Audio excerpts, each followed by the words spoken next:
Vamos a continuar con la instructoría.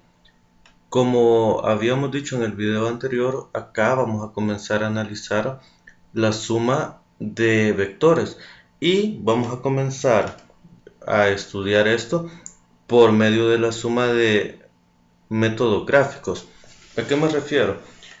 El caso del polígono, que es este que tenemos acá, y el caso del paralelogramo, parece. ¿En qué consiste el polígono? Bueno, que tenemos dos vectores o pueden ser más, ¿verdad?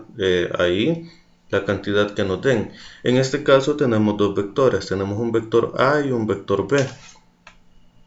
Como ustedes pueden observar, y quiero que esto lo recuerden porque lo vamos a retomar más adelante, el vector A tiene un origen, que es esto, y tiene una punta, que es donde termina. Entonces el vector B se inicia en la punta del vector A, ¿sí? Y luego se traza el vector B, como pueden observarlo. El vector A y el vector B trazado desde el final o cola del vector A.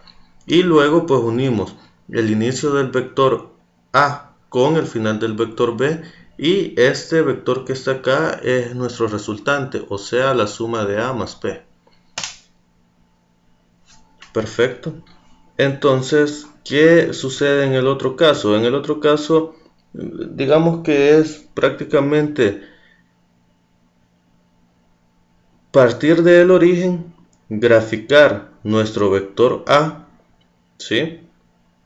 Graficar nuestro vector B en sentido contrario, como ustedes pueden observar, y luego en la punta, en este caso el vector B, dibujar el vector A, y en el caso del vector A, dibujar el vector B.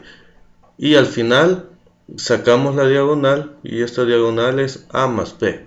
Ahora bien, no vamos a profundizar, al menos yo creo que no vamos a profundizar en eso, porque para cuestiones de evaluación no creo que esto vaya a ser un tema principal o un tema central, ¿verdad? Así que voy a continuar. Acá tenemos también la resta de vectores, siempre por el método del polígono. ¿Cuál es la diferencia que se da ahora? Bueno, el vector A es este que tenemos acá, ¿sí? El vector B original es este que va hacia arriba, pero como nosotros queremos la resta de A menos B, lo que vamos a hacer es cambiar la dirección del vector B. ¿Se acuerdan que hablábamos que los vectores tienen dirección, verdad? Y acá lo que hemos hecho es cambiar la dirección al agregar el signo menos. Leamos la definición. La diferencia de A menos B es igual a la suma del vector A con el vector menos B, que es el opuesto del vector B, y sus componentes son AX menos BX. Recordemos que este vector A tiene una componente X y una componente Y, que serían Y y J respectivamente, como habíamos dicho en esta nomenclatura. Por eso es que es necesario que nosotros nos familiaricemos con la nomenclatura. Y realiza la misma resta para los componentes en Y, ¿sí? Y obtiene pues finalmente un nuevo vector, ¿verdad? Ahora, lo que hace es lo mismo. Une el inicio del vector A con el final del vector menos B, y ya se obtiene gráficamente la resta del vector. Vale. Ahora, estos temas, al menos este, sí ya es mucho más interesante. Y bueno, me disculpan que ustedes observan, acá venía bien bonita la presentación, ¿verdad? Bien ordenada. Lo que sucede es que hice estas cosas a mano, hice esto a mano y lo escaneé. ¿Por qué? Porque, como les digo, no iba a encontrar imágenes específicas pues para estos problemas que les quería plantear. Y además iba a ser muy difícil estar utilizando la nomenclatura, y por lo tanto pues consideré yo que podía confundirlos respecto a la nomenclatura, y decidí hacerlo así. Entonces les pido las disculpas. Bueno, Acá iba escribiendo rápido. Ustedes saben que estamos cortos de tiempo, ¿verdad? Y bueno, las disculpas por haberlo hecho así. Entonces, ¿qué vamos a decir nosotros de la suma de vectores por componentes rectangulares? Vaya, ¿qué son los componentes rectangulares a todo esto? Pues los componentes rectangulares son dos vectores perpendiculares, ¿sí? Obsérvese bien, perpendiculares, que al sumarlos dan el vector inicial y son proyecciones del vector en los ejes del plano. O sea, ustedes ven, acá tenemos el vector A. Entonces, perpendicularmente, o sea, formando un ángulo de 90, ¿verdad? O simplemente llevando esto a los respectivos ejes.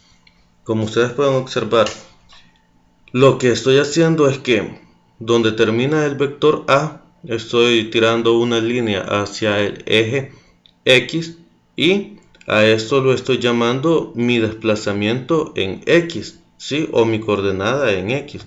Y hago lo mismo, de la punta tiro una línea al eje Y. Y esto de acá, pues es el valor de Y, ¿sí? De mi componente en Y, mejor dicho. Ahora, acá tenemos un ejemplo. Lo vamos a hacer. Permítanme. Vaya. ¿Qué tenemos en el ejemplo 1? Pues en el ejemplo 1 tenemos un vector que tiene una magnitud de 6 centímetros. Acá tiene un ángulo de 30. Yo no lo puse. Ya cuando lo saqué aquí sí aparece. Pero entonces esto tiene un ángulo de 30. Y esos son los puntos, como les había dicho antes. Y por eso es lo importante del sentido. Norte, este, sur, oeste. ¿Por qué? Porque si a ustedes les dicen tenemos un vector con una magnitud de 6 centímetros en sentido noreste, o sea que el sentido nos lo están diciendo aquí, ve, noreste, sí, eso tienen que tener mucho cuidado. Y nos van a dar la dirección que sería el ángulo. A partir de eso nosotros armamos nuestro vector, como es en este caso. Perfecto. Pero ahora, ¿qué nos están pidiendo en este caso? En este caso lo que nosotros tenemos que hacer es llevar nuestro, o mejor dicho, construir nuestro vector, este de acá, en las componentes I, J, ¿sí? ¿Y cómo vamos a hacer ello? Bueno, entonces vamos a tener que analizarlo. Lo primero que voy a hacer yo en este ejercicio es sacar el triángulo que formé. Acá, como ustedes pueden observar, es mi cateto adyacente. ¿Por qué es mi cateto adyacente? Porque es el que está junto al ángulo, por así decirlo. Mi componente en Y, en este caso, porque no quiero que generalicen que siempre el componente en Y va a ser opuesto al ángulo. Ya vamos a ver en otro ejercicio que no es así. Entonces, mi componente en Y en este caso es opuesto al ángulo y por lo tanto vamos a utilizar una razón trigonométrica del seno de alfa, ¿sí? Vale, entonces, ¿cómo vamos a encontrar nuestras componentes? ¿Sí? Lo que tenemos que hacer es buscar relaciones trigonométricas que nos relacionan respectivamente los ángulos, el ángulo con las incógnitas que nosotros tenemos. Por ejemplo, el seno ¿qué es? Es cateto opuesto sobre hipotenusa. Entonces, nosotros ya conocemos el seno de alfa, porque ya conocemos alfa y ya conocemos la magnitud de A, ¿verdad? Ahora, he utilizado el seno porque es la razón trigonométrica que me relaciona lo desconocido con lo conocido. Y para el caso de mi componente en X, lo que voy a hacer es utilizar el coseno. ¿Por qué? Porque el coseno de alfa va a ser igual al cateto adyacente, que sería mi componente en X, entre la hipotenusa o la magnitud del vector, que ya la conozco. Entonces realizo los respectivos despejes. Yo lo que quiero conocer es mi componente en Y y mi componente en X. Para el caso del componente en X, mandamos a multiplicar la magnitud por el coseno de 30 y ya obtenemos nuestra componente. Y realizamos el mismo despeje para el componente en Y. Ahora, el componente en Y ya hemos dicho anteriormente que es J y el componente en X es Y. Por lo tanto, considero que estamos bien aquí. ¿Qué más decir? De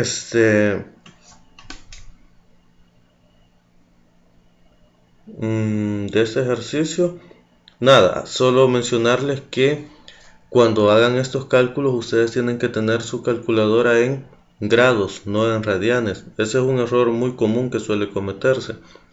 Así que preocúpense por tener su calculadora en la función de grados para estos cálculos. Bien, vamos a hacer otro ejemplo de componentes rectangulares, pero para ello haré otro video porque ya llevamos 12 minutos y los videos, si son muy largos, se van a aburrir. Entonces es mejor videos cortos, ¿sí?